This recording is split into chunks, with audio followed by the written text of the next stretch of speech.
Showtime taking down Sen 2-1. Both still alive, but Showtime now has a great advantage in Group C as he is one of the winners. It's time to find out who's going to join him up top and who will have to battle through Sen to fight for another time here in Group C.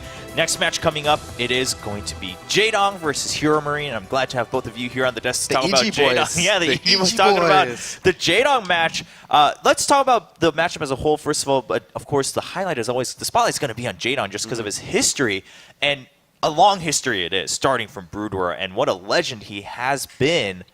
But is that really, can we really count on that anymore? Like this year, it's been a rough year for him, both for multiple reasons. That's the problem with having such a high point. I mean, I don't want to talk about myself too much, but it is something I've dealt with. Yeah, a little bit. Anyways, the point is that when you hit those high marks, you know, you're such a great player, everybody is always going to hold you to that standard. And that is the standard for Jaedong. He is a legend. He is a champion. He is expected to make BlizzCon. He is expected to have a successful year. This group stage, for everybody, even for Jaedong, he's viewing it as like, he will make it out of this group. But realistically, it's actually a very tough group. Yeah, I mean, Jeff, lead us through here a little bit and just a quick history, right? Because some people are going to be watching and it's like, man, are they really talking about Jaedong again as a legend? But the funny thing is, I like how you put it, Huck, is because if you think back a couple years when Jaedong was constantly getting second place, that was like a bad thing for Jaedong, right? People would talk about that as a bad thing when any other player in the world would be like, I mean, it's a little bit unfortunate, but man, am I happy to see my name up there for every single tournament. But then you have Jaedong, everyone's like, why isn't he winning any of these tournaments? How great was he? I mean, for us to still be talking about him like that here in 2015. I mean, we use the word legend, and for him, it actually is super applicable. There was poster boards of him in Korea. He's been on national television. He's played in audiences as large as BlizzCon and bigger. He was one of the absolute Zerg titans that faced against Flash in many of the big finals, the OSLs, the gigantic tournaments. And he did it in a really aggressive, cool fashion. Like, you kind of built a character around him that wasn't necessarily him. Like, Chris and I and others have hung out with Jaedong. He's not like a super aggressive, like, god type guy, but that kind of got built up because of his success, but also because of the way he played. So for him to be here in StarCraft 2 and to kind of struggle, and we're like, hey, HeRoMaRinE's kind of a dangerous guy for him. Like, the Jaedong of 9 years ago, that would be like blasphemy. They'd be like, get that guy off the stage. He doesn't know what he's talking about. So it's different times, but it's still very, very important to lose here to this guy, as we see, a young German with his earphones off, so I'm going to say all the mean stuff right now because he can hear it, and I'm just kidding. But he's a young guy, and he's been at the Home Story Cups. He's been around the German scene, which is also, you know, everyone's talking about the French scene right now, but the Germans produce really good players too, and here's a young Terran player from there. Yeah, I mean, that was what we touched upon earlier in the day. It's like everyone is talking about all the French players, the new talent coming up from there, but overall in EU, there is a lot of fresh talent coming up. HeRoMaRinE, and the fact that, again, yeah, like you said, we're talking about him also as a threat against players like Jaedong and Sen is quite a big deal. Of course, Jaedong, we've just given you a quicker, so you can look at it from the stats overall in WCS. Even this year, even though he wasn't able to take part the first season, still a great record, 6-2. Didn't get as high as he wanted to in Season 2, and that's why he's now in kind of this hole where he needs to go as far as possible. I mean, preferably, of course, winning the season and still not having a 100% chance to go to BlizzCon. It's a risky place to be, and he's 1,075 out from 16, and you still have a couple months to go, several events. So 1,075 won't do it, but 1,075, by the way, is a long shot from round of 32. So for Jaedong, it's do or die for his WCS this year. I mean, this group, it actually means so much to him because, like, if you can't make it out of this group, you still have so many more to go. But, man, this here, it's kind of the same story as we wanted to talk about some of the other favorites in groups A and B. It's like if they don't cruise through this group, it's going to spell trouble for them going into the later stages. But HeRoMaRinE, how big of a threat is he really to Jaedong?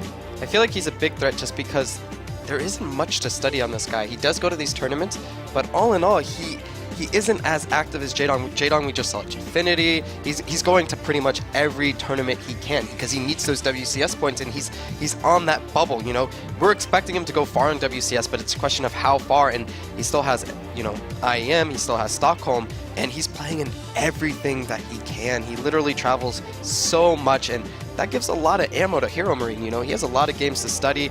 On the other hand, how much can Jaedong really look into HeRoMaRinE? How much can he study? How much does he know his games?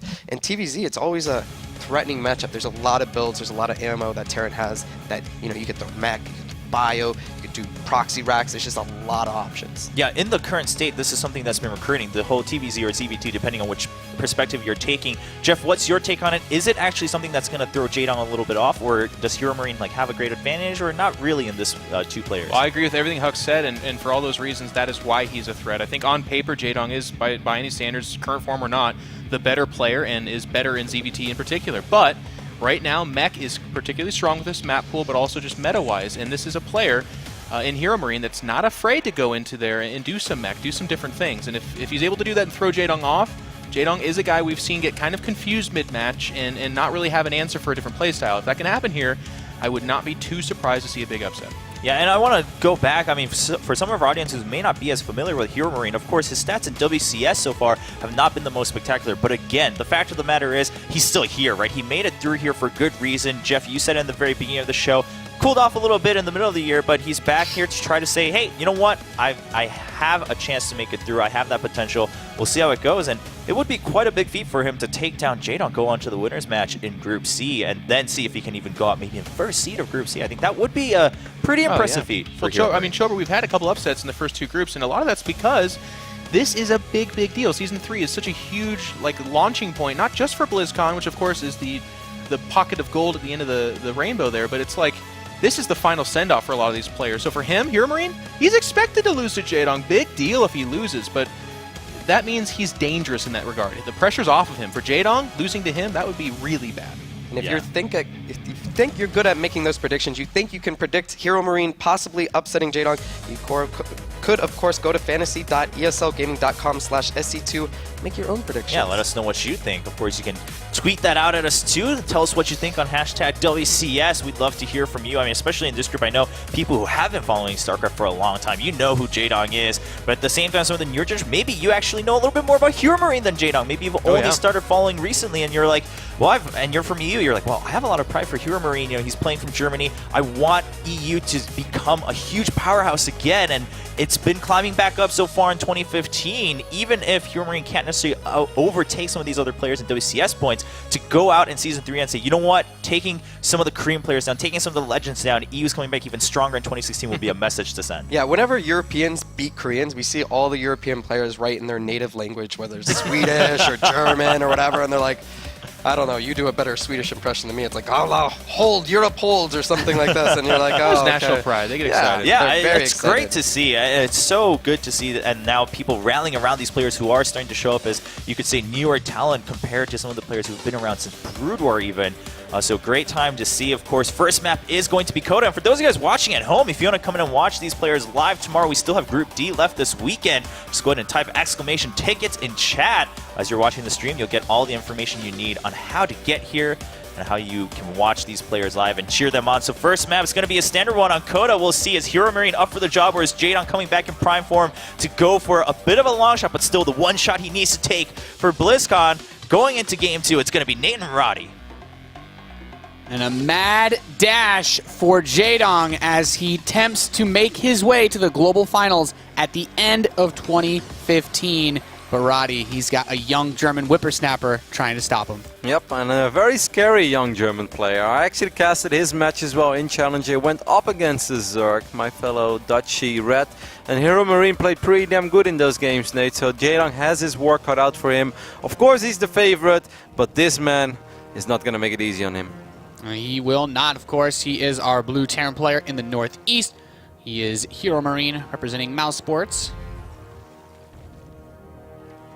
A multiple-time EPS champion. Nate. Yeah, he tweeted right before this match, said, can this guy, our Red Zerg player, defeat a 3-time EPS champion? We're about to find out from Evil Geniuses. He is Jaedong, the Korean Zerg.